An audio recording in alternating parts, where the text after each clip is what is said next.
रुक करते हैं गुजरांवाला कामुकी की जानिब। मोहल्ला शरीफपुरा महर स्ट्रीट हाउस वालों के घर 10 माह कबल 75 लाख की डकैती हुई थी, जिसको अभी तक पुलिस ट्रेस नहीं कर सकी।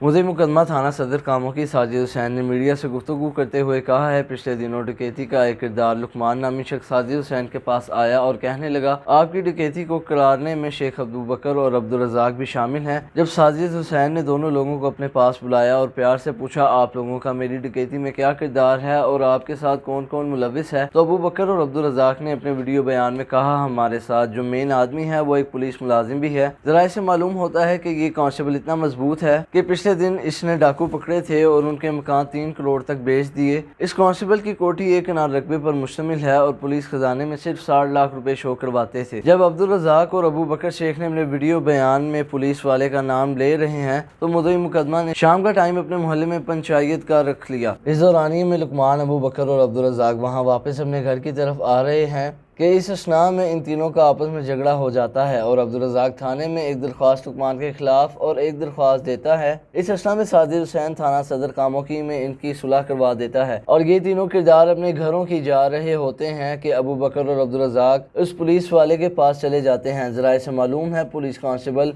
उनको काफ़ी ज़दोकोब करता है और मुद्दई साजिद हुसैन के खिलाफ मेडिकल लेने के लिए DHQ अस्पताल जाता है। साजिद हुसैन मुद्दई ने कहा, मेरी डकैती इस पुलिस कांस्टेबल ने करवाई है। मुद्दई मुकदमा ने मजीद कहा, पुलिस कांस्टेबल डकैती को कोई और रंग देकर अपनी सहूलतकारों पर तशद्दुद करके मुद्दई मुकदमा साजिद हुसैन को उलझाना चाहता है। मुद्दई मुकदमा साजिद हुसैन का यह भी कहना है, पुलिस कांस्टेबल ने जो प्राइवेट गनमैन रखे हैं उनमें अक्सर इश्तिहारी और डाकू हैं। मुद्दई मुकदमा साजिद हुसैन ने IG पंजाब और RPO गुजरांवाला से मुतालबा किया है, मेरी 75 लाख की डकैती इस पुलिस कांस्टेबल ने करवाई है। अभी तक इसकी किसी बे फॉर्म पर तफ्तीश नहीं हुई है। इसकी तफ्तीश SP सदर गुजरांवाला की ज़ेरे निगरानी होनी चाहिए ताकि पुलिस के अंदर काली भेड़ों का खात्मा होना चाहिए।